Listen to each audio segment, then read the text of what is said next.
Welcome to this explainer. Today, we're cutting right through the noise to demystify the architecture behind information security.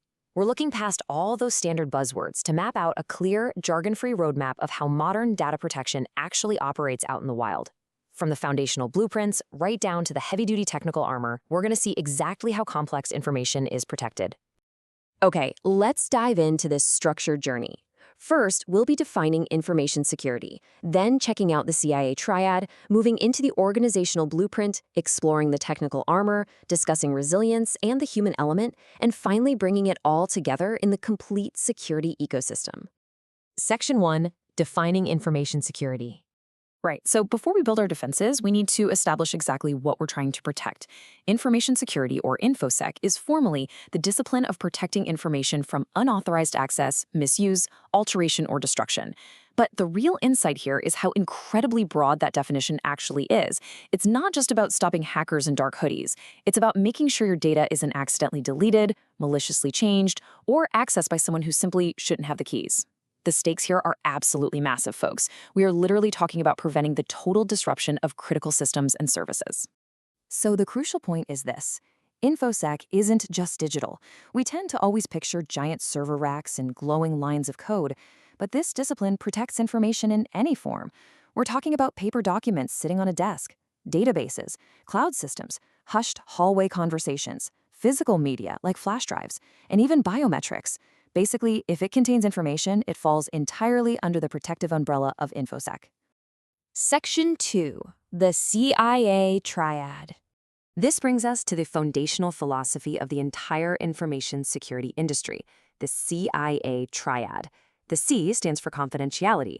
This is exactly what it sounds like. It means ensuring that only authorized people can access the information. Think of it as keeping the crown jewels hidden and locked away in a high-tech vault. For example, if you have an employee database, confidentiality ensures that only HR and authorized management can actually open and read those sensitive files. Next up is the I, which stands for integrity. Integrity guarantees that our information remains accurate, complete, and entirely unaltered.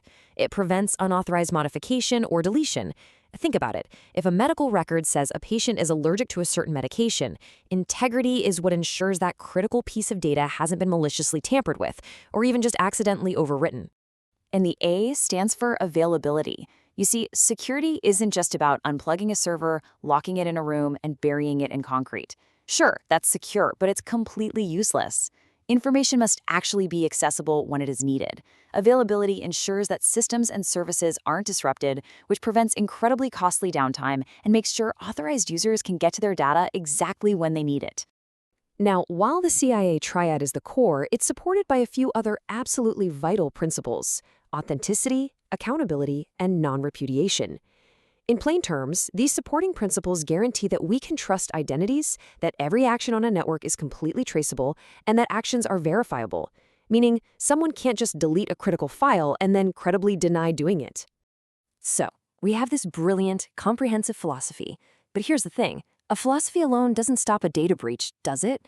The big question is, how do we actually build this security framework? How do we take this abstract concept and turn it into a practical, real-world defense? Section 3. The organizational blueprint. To answer that, let's look at the first concentric layer of our defense strategy, the organizational rules and access policies. Organizations rely on global standards like ISO/IEC 27001 to build their foundation. It starts with establishing an Information Security Management System, or ISMS, to define policies and conduct risk assessments. From there, you classify and label your data so you know exactly what's sensitive, what's confidential, and what's public. And finally, you implement strong access controls. This means strictly enforcing least privilege access, giving people only the access they absolutely need to do their jobs, and backing it all up with multi-factor authentication, or MFA. Section 4. The technical armor. Now we transition to the hard technical defenses, the armor that protects the data flowing through our networks. We lock down data using strong encryption standards like AES 256 and TLS 1.3, whether it's sitting idle in a database or moving rapidly across the web. We build digital walls with firewalls and endpoint detection and response, or EDR. We fortify our applications to OWASP standards using web application firewalls. And crucially, we watch everything. We use SIEM tools for continuous monitoring to log all critical systems and spot anomalies and threats in real time. Section 5. Resilience and the human element. So what happens when things go wrong?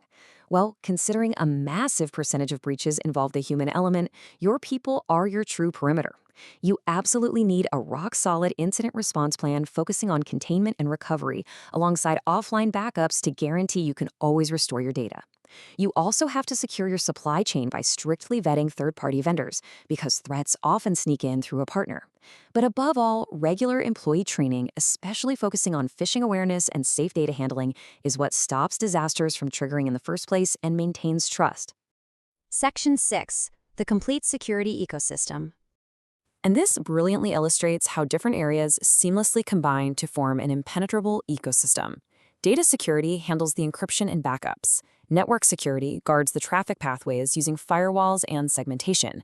Application security locks down the software itself with secure coding and WAFs. Endpoint security secures your actual devices using EDR and patching. And cloud security protects remote workloads with strict identity and access management. It's like a giant puzzle. If one layer fails, the next one is standing right behind it to catch the fall. Which leaves us with one final, provocative thought to close out our explainer today. We've talked about incredible technologies, AES encryption, SIAM tools, and heavy-duty firewalls. But consider this. If every single technical defense fails, if the algorithms are bypassed and the firewalls are breached, is a well-trained human actually your ultimate firewall? It's the daily choices, the links we don't click, the data we handle safely, that truly form our final line of defense. Think about your own vital role in the security chain. Thank you so much for joining me, and keep your information secure.